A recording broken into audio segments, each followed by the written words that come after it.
Bismillahirrahmanirrahim. Assalamualaikum warahmatullahi wabarakatuh. Waalaikumsalam warahmatullahi wabarakatuh. Alhamdulillahirabbil alamin wassalatu wassalamu ala asrofil anbiya'i wal mursalin sayyidina wa maulana Muhammadin wa ala alihi wa sahbihi ajmain. Hadirin hadirat jamaah yang dimuliakan Allah Subhanahu wa taala. Alhamdulillah, kita tidak terasa sudah masuk di Rabiul Awal atau bulan Maulid 1442 Hijriah. Alhamdulillah, pada kesempatan kali ini kami sudah kedatangan narasumber yaitu Ustadz Nana Ilsi. Alhamdulillah Ustadz, sehat? Alhamdulillah bi khair wal afiat. Alhamdulillah. Baik Ustadz Nana, kita di Rabiul Awal ini kita akan mengkaji dan akan mengulas seputar apakah saja di dalam bulan Rabiul Awal ini yang terjadi di bulan Maulid ini, Ustaz? Baik. Alhamdulillah, saya sapa terlebih dahulu seluruh jamaah dimanapun Bapak Ibu berada. Assalamualaikum warahmatullahi wabarakatuh. Waalaikumsalam warahmatullahi wabarakatuh.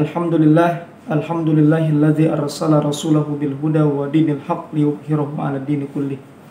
Hari ini kita berada di bulan Maulid, satu bulan yang dikenal bersama Ustaz Aib dan seluruh para jamaah sebagai bulan kelahiran baginda Rasul Sallallahu Alaihi Wasallam.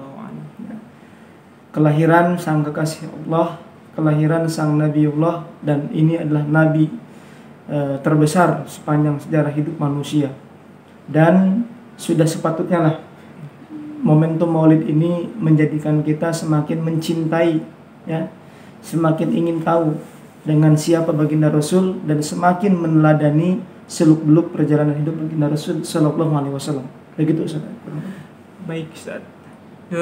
Untuk supaya kita bersemangat di bulan Rabiul Awal ini atau di bulan Maulid ini, Ustaz, bagaimana kecintaan kita kepada Rasul? Apa saja Ustaz kira-kira yang kita harus bangun kiat-kiatnya, Ustaz? Betul. Bapak dan Ibu dan seluruh sivitas akademika SMA Islam Al-Azhar 5 Cirebon. Pertama, mencintai baginda Rasul itu hukumnya wajib ain. Ya. Qul in kuntum tuhibbunallah fattabi'uni yuhibbukumullah wa yaghfir lakum dzunubakum. Katakanlah, jika kalian benar-benar mengaku cinta kepada Allah, maka konsekuensinya kita wajib mengikuti, mencintai siapa baginda Rasul sallallahu alaihi wasallam. Nah, jadi para bapak, para ibu jamaah yang dirahmati oleh Allah serta seluruh sivitas akademika, ayat yang tadi menginformasikan kepada kita mencintai Rasul itu wajib ain. Ya. Jadi jangan sampai terkalahkan cinta kita kepada Rasul dengan cinta kita kepada makhluk lain. Nah, yang menjadi pertanyaan, bagaimana caranya Ustaz Aib mencintai Rasul?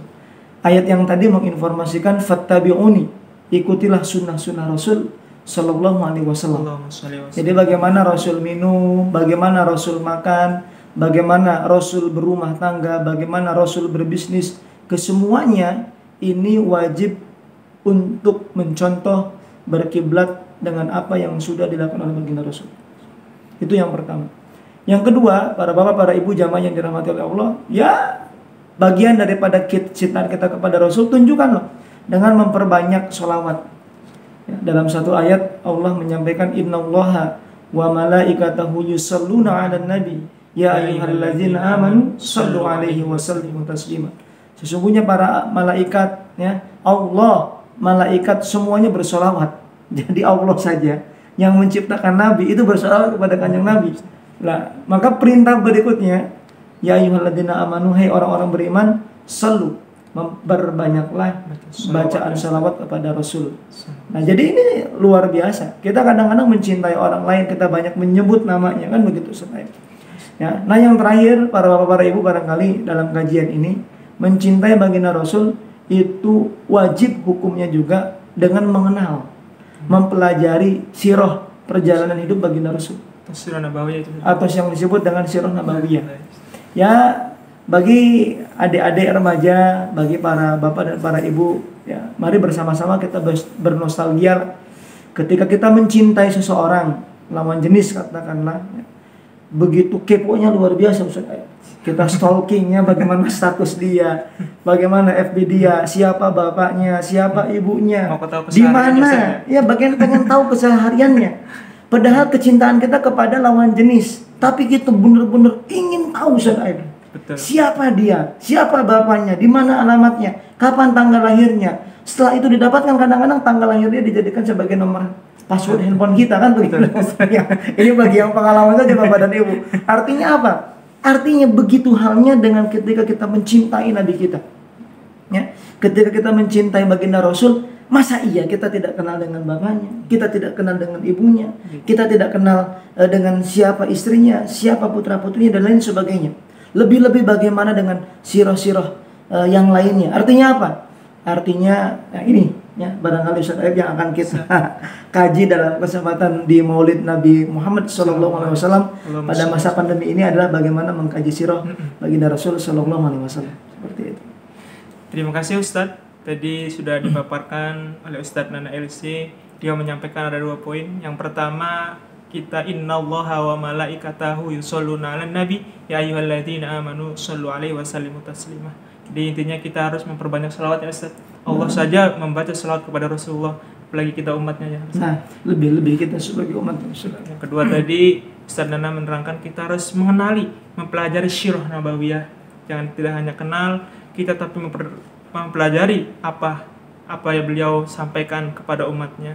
Baik, selanjutnya Ustaz, ini mungkin topik inti pada bulan Maulid 1442 Hijriah ini Ustaz, yaitu bagaimana kita mengkaji kehidupan Rasulullah untuk bisa mengaplikasikan dalam kehidupan kita sehari-hari. Baik, jamaah hadirin hadirat, adik-adik semua, ibu bapak yang ada di rumah, silakan kita saksikan, tolong dipantau benar-benar channel kita ini agar bisa paham pengulasan atau penjelasan dari Ustadz Nana LC ini. Baik Ustadz, persilakan.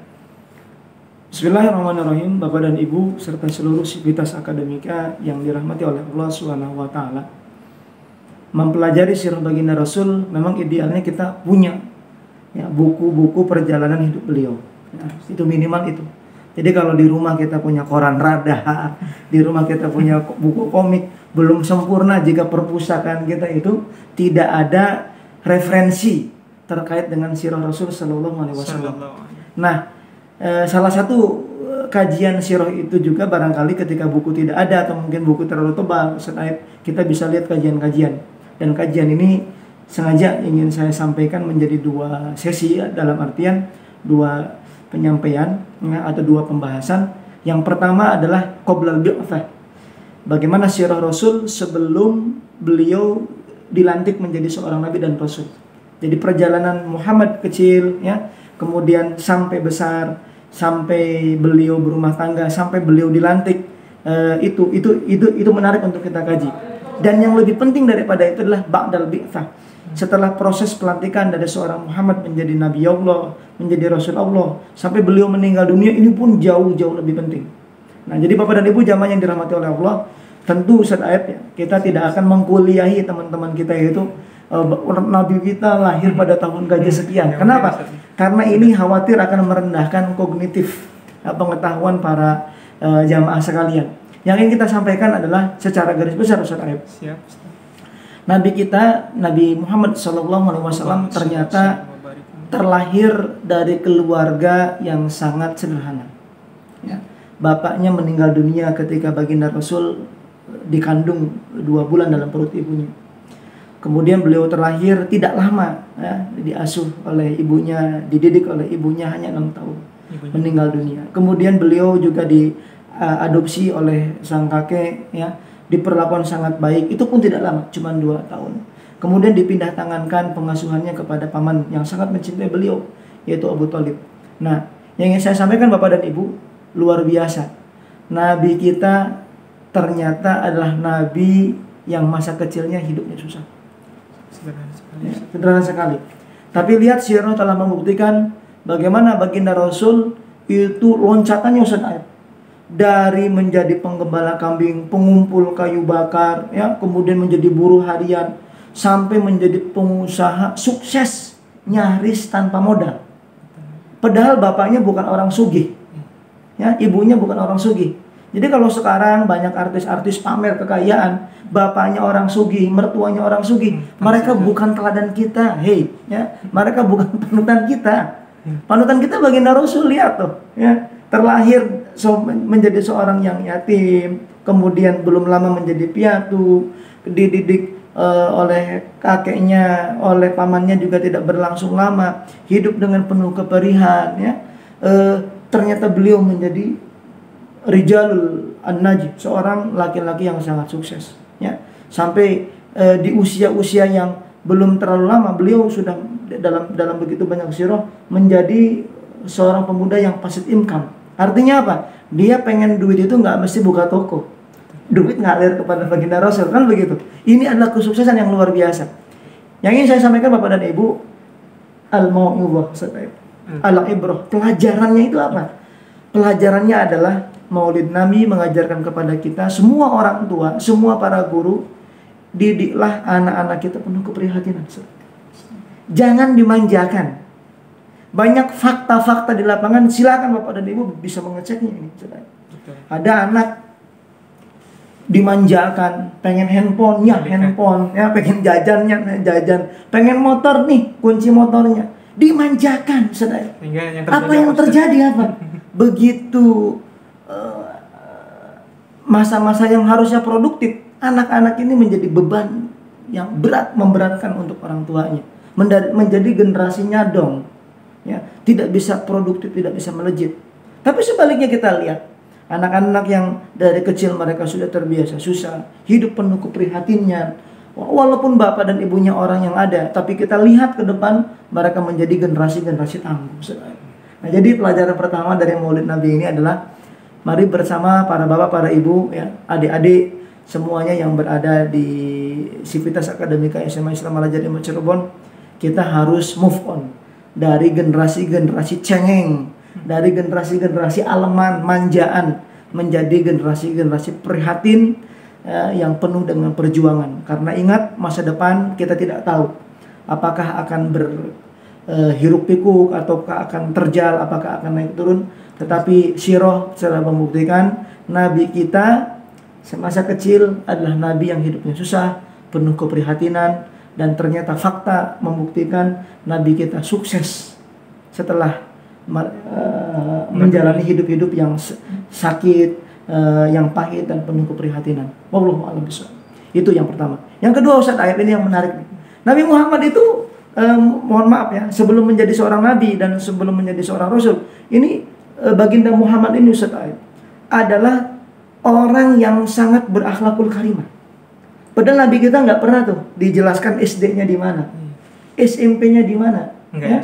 Kuliahnya di mana, itu nggak ada, Ustaz.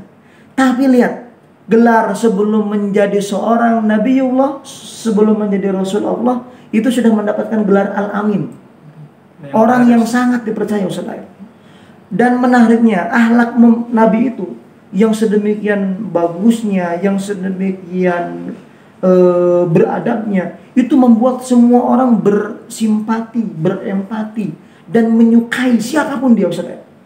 Kita lihat ya, bagaimana seorang Abu Lahab. Abu Lahab ini kan orang jahat apa orang baik, Ustaz? Orang jahat. Orang jahat ya, karena dia durhaka kan begitu. Jadi dia tidak mau beriman kepada Allah. Tapi kita lihat, sebelum itu beliau termasuk orang yang sangat mencintai Nabi. Karena apa? Karena akhlaknya. Nah, dan ini luar biasa dalam sirah. Nabi kita dilantik menjadi Nabi dan Rasul usia 40 tahun. 40 tahun Nabi kita sukses menjadi seorang yang berakhlak. Dan akhlak ini menjadi salah satu bekal utama kita, ya. Pendidikan utama langit agar Nabi kita ini nanti dipersiapkan menjadi seorang dai, seorang Nabi yang akan membawa umatnya dari kegelapan menjadi jalan yang penuh keterangan. Nah, jadi para bapak, para ibu, mari bersama-sama kurikulum akhlak ini menjadi penting, ya.